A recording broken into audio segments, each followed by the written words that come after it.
సామెతల గ్రంథం 23వ అధ్యాయం 30-35 వచనాలు చదివితే, ఆ ద్రాక్ష రసం తీసుకున్నవాడు మత్తుగా పడిపోతాడు.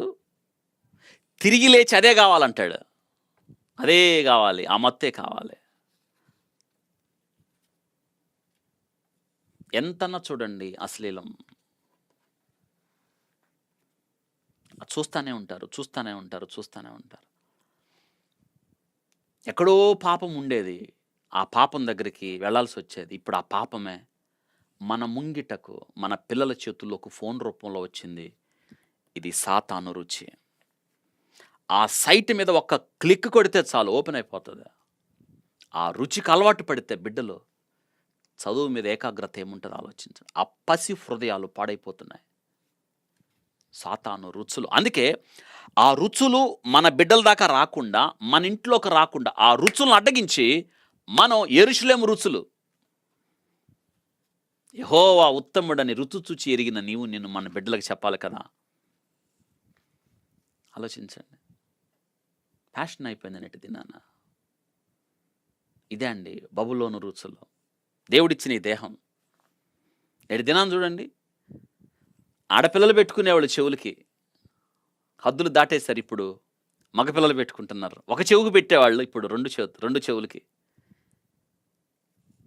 ఎంత విచిత్రం. ఆడపిల్లలు మగపిల్లల వేషం. మగపిల్లలు ఎంటుకలు పెంచుకోవడం, ఎవరెవరో గుర్తుపట్టలేని స్థితి. ఎంత విచారకరం.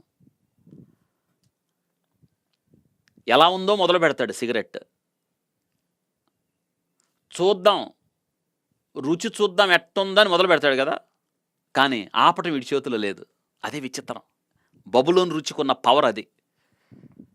సంసోను చూడండి, 3 స్త్రీలు, ఒక్కళ్ళు కాదు 3 స్త్రీలు. ఫిలిస్తీన్ల అమ్మాయి, లోయలో ఉన్న ఒక వేశ్య, షోరేకు లోయ వేశ్య. ఈ 3 జీవితాలు, ఈ 3 సంసోను మీద ప్రభావం. ఇక్కడ ఒకరు కాదు, ఇవే బబులోను రుచులు. వెచ్చలవిడి జీవితం సంసోన్ది. పాపము చేయుట వాడుకైంది. వ్యభిచారం అన్న పాపంలో దిగినోడు మళ్ళీ అక్కడికే పోతాడు. వేశ్య లోతైన గొయ్యి, బబులోను రుచి. సాతాను రుచులు ఇవి, బయటికి రాడు. ఆలోచించండి. మనం చాలామందిని చూస్తూ ఉంటాం, ప్రత్యేకంగా సెలబ్రిటీస్ అనబడినవారు, సినిమా యాక్టర్లు అనబడినవారు. వాళ్ళు చూడండి పెళ్లి చేసుకుంటారు, అదేంటో తెలియదు, వెంటనే విడాకులు అంటారు.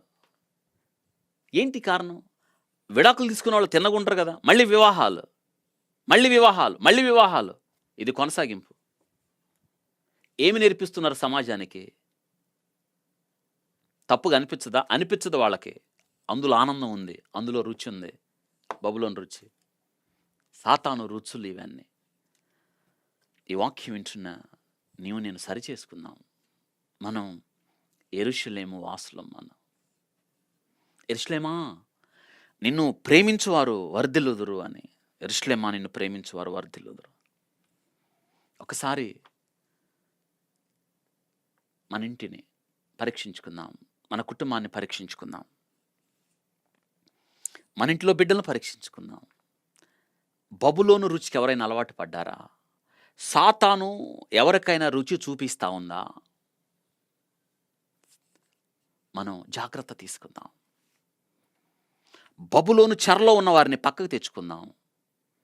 ఆ రుచిని విరమింపచేసి యెరూషలేము సంబంధమైన రుచులు అనగా దేవుని వాక్యం, పరిశుద్ధత, నీతి, యథార్థత, ప్రభు సహచర్యం, సాన్నిధ్యం, ప్రభు సన్నిధి, వాళ్ళకి రుచి చూపిద్దాం.